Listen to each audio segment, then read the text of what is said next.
আপনি কি জানেন আমেরিকায় প্রতিটি ডলারের জন্ম হয় একটি কারখানায়? এই জায়গাটির নাম bureau of engraving and printing. এখানেই আমেরিকার ডলার ছাপানো হয়।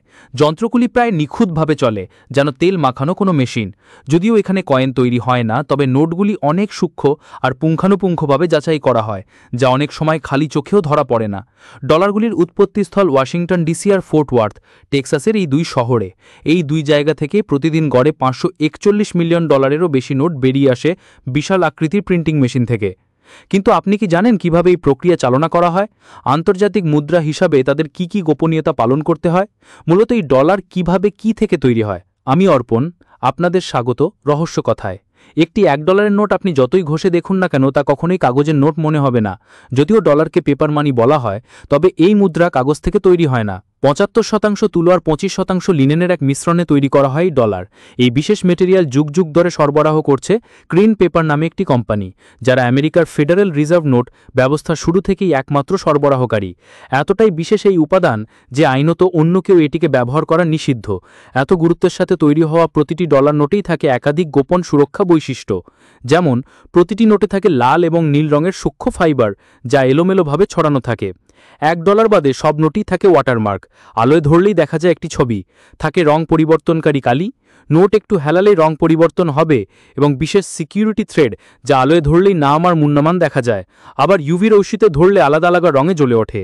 প্রতিটি নোট যেন একটি ক্ষুদ্র নিরাপত্তা দলিল। তবে এত কিছু একদিনেই সম্ভব হয় না। প্রথমত হাতের আঁকা থেকে শুরু হয়। একটি নোটের ডিজাইন প্রথমে হাতে আঁকা হয়, তারপর তৈরি হয় এক একটা স্টিলের প্লেট।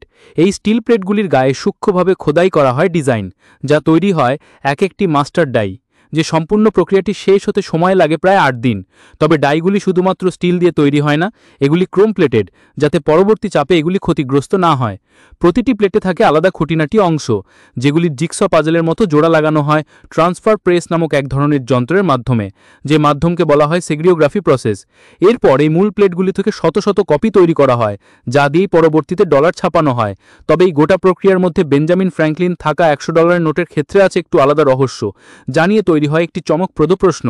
এই নোট যদি হাতে নিয়ে একটু ভালো করে দেখেন, তাহলে বুঝতে পারবেন $100 নোটের মাঝখানে যে নীল রঙের ফিতা দেখা যায়, সেটা আসলে একটি ত্রিমাত্রিক নিরাপত্তা রিবন। দেখতে সাধারণ হলেও এর কাজ একেবারে অসাধারণ। এই রিবন জালিয়াতদের জন্য একটি বড় বাধা। তবে এটুকুই নয়, প্রতিটি নোটেই থাকে এমন সূক্ষ্ম সব বৈশিষ্ট্য যেগুলি খালি চোখে ধরাই পড়ে না। এই ফিচারগুলি শুরু হয় অত্যন্ত নিখুঁতভাবে তৈরি করা স্টিলের প্লেটগুলি থেকে। এরপর আসে মাইক্রো প্রিন্টিং। নোটে চোখ রাখলেই আপনি দেখতে পাবেন বহু সূক্ষ্ম লাইন আর বিন্নু, কিন্তু একটু গভীরভাবে লক্ষ্য করলেই বুঝতে পারবেন এর মধ্যে লুকিয়ে আছে ক্ষুদ্রাতি ক্ষুদ্র লেখা। একটি $100 নোট হাতে নিয়ে বেঞ্জামিন ফ্র্যাঙ্কলিনের গলার দিকে লক্ষ্য করলেই বুঝতে পারবেন সেখানে লেখা আছে the United state of America. আবার ছবির একেবারে নিচে খুঁজলে দেখতে পাবেন ছোট্ট ইউএসএ লেখা। এই লেখাগুলি এতটাই সূক্ষ্ম যে সাধারণ কপি বা স্ক্যানারেও তা বোঝা যায় না, এবং এটি মাইক্রোপ্রিন্টিংয়ের শক্তি। ভুল বানান বা অস্পষ্ট লেখা দেখলেই বোঝা যায় সেটি জাল নোট। এরপর আসে অফসেট প্রিন্টিং। $2 এবং তার ঊর্ধ্বের নোটগুলি দুই পাশে রঙিন ছাপ বসানোর জন্য ব্যবহার করা হয় অফসেট রোলার। এই রোলারগুলিতে থাকে বিশেষ চুম্বকীয় কালি, যা দিয়ে একই সঙ্গে নোটের উভয় পাশে ছাপানো হয় বিভিন্ন রঙের ডিজাইনে। $1 নোটেই প্রক্রিয়া থাকে না, তাই তা অন্যদের তুলনায় একটু আলাদা হয়ে থাকে। এই কালি কিন্তু সরাসরি নোটে পড়ে না। প্রথমে তা যায় স্টিল প্লেট থেকে এক ধরনের সফট রাবার ব্ল্যাঙ্কেটে, এবং সেখান থেকে নোটে ছাপা হয়। যন্ত্রগুলি আকারে বিশাল, 50 ফুট লম্বা, ওজন 70 টন। তবু এত দ্রুত কাজ করে যা প্রতি ঘন্টায় 10,000 শিট পর্যন্ত ছাপিয়ে ফেলতে পারে। তবে গতির সঙ্গে সঙ্গে সতর্কতাও সমান জরুরি। প্রতি 500টি নোট ছাপার পরপর একটি শিট টেনে বিশেষজ্ঞরা খুঁটিয়ে দেখে থাকেন কোনো ভুল হচ্ছে কিনা। আরও একটি গুরুত্বপূর্ণ ধাপ হলো ইন্টাগ্লিও প্রিন্টিং। $1 নোটে এই ধাপটাই প্রথম শুরু হয়, আর বাকি নোটে অফসেটের পরেই হয় ইন্টাগ্লিও। এই পর্যায়ে নোটে বসে মুখের প্রতিকৃতি, নম্বর লেখা সহ অন্যান্য গুরুত্বপূর্ণ বৈশিষ্ট্য। স্টিল আর ক্রোম প্লেটের খাঁজে বিশেষ কালি ঢোকানো হয় এবং অতিরিক্ত কালি মুছে ফেলা হয়। তারপর প্রচণ্ড চাপে তা বসানো হয় নোটে, যার ফলে নোটের উপর একটু উঁচু উঁচু টেক্সচার তৈরি হয়, যা জালিয়াতি ঠেকাতে সাহায্য করে। ইন্টাগ্লিও ছাপার জন্য থাকে আলাদা প্রিন্টার। এই মেশিনগুলির গতিও একই রকমের, ঘন্টায় 100,000 শিট ছাপাতে পারে। তবে পার্থক্য হলো এই প্রক্রিয়া একবারে শুধু একটি রং ছাপানো যায়, এবং এই বিশেষ কালি পুরোপুরি শোকাতে সময় লাগে প্রায় 3 দিন। নোটের টেক্সচার যখন আপনার আঙুলের নিচে ভিন্ন রকমের অনুভূতি দেবে, সেটাই আসলে ইন্টাগ্লিও প্রিন্টিং। ডলার নোটের প্রতিটি অংশ মাইক্রোস্কোপিক মান অনুযায়ী অত্যন্ত নিয়ম করে তৈরি করা হয়, কিন্তু সব নোটের একটি জিনিস আলাদা, আর সেটা হলো সিরিয়াল নাম্বার। যদিও এই মেশিনগুলি বিশাল পরিমাণে নোট ছাপায়, তবে প্রতিটি নোটের সিরিয়াল নাম্বার আলাদা হবে, এটাই স্বাভাবিক। এর জন্য আছে বিশেষ একটি লেটার প্রেস মেশিন, যেটা নোটের শেষ কাজগুলি করে থাকে। সিরিয়াল নাম্বার ছাপানো হয় গাঢ় সবুজ বা কালো কালি দিয়ে ডলারের মান অনুসারে। এছাড়াও তাতে থাকে ট্রেজারি ডিপার্টমেন্ট ও ফেডারেল রিজার্ভের সিল এবং আইডেন্টিফিকেশন নাম্বার। নোটের ডান দিকের নিচে $10 বা তার বেশি মানের নোটে আপনি এমন একটি নাম্বার দেখতে পাবেন যা রং পরিবর্তনশীল কালি দিয়ে তৈরি। দৃষ্টিভঙ্গি পরিবর্তন করলে এই নাম্বার কপার থেকে সবুজ রঙে পরিবর্তন হয়, যা জালিয়াতদের জন্য খুবই কঠিন। তবে এই ডলার তৈরির কাজ এখানেই শেষ হয় না। নোটটি এখনও বাজারে আসার জন্য পুরোপুরি প্রস্তুত হয়নি। বাজারে আসার আগে এক বিশেষ মেশিনে নোটগুলিকে পরীক্ষা করা হয়, যার নাম অফলাইন কারেন্সি ইন্সপেকশন সিস্টেম। এই সিস্টেমে থাকে ক্যামেরা এবং বিশেষ সফটওয়্যার, যা প্রতি সেকেন্ডে 2.5টি শিট পরীক্ষা করতে পারে। যদি কোনো ত্রুটি ধরা পড়ে, একজন কর্মী তা মনোযোগ দিয়ে পরীক্ষা করেন এবং ত্রুটিপূর্ণ নোটগুলিকে বাদ দিয়ে ভালো নোটগুলিকে সিলেক্ট করা হয়। সর্বশেষ এই নোটগুলি পৌঁছায় ওয়াশিংটন ও ফোর্ট ওয়ার্থের সরকারি কারখানায়।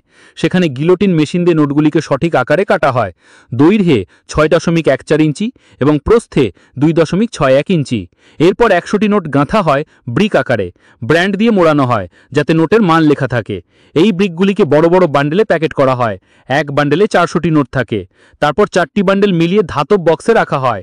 ফেডারেল রিজার্ভ এই মুদ্রা ইস্যু করে, তাই এই শিটগুলিকে গাড়িতে লোড করে নির্দিষ্ট পথে ফেডারেল রিজার্ভ ব্যাংকে পৌঁছানো হয়।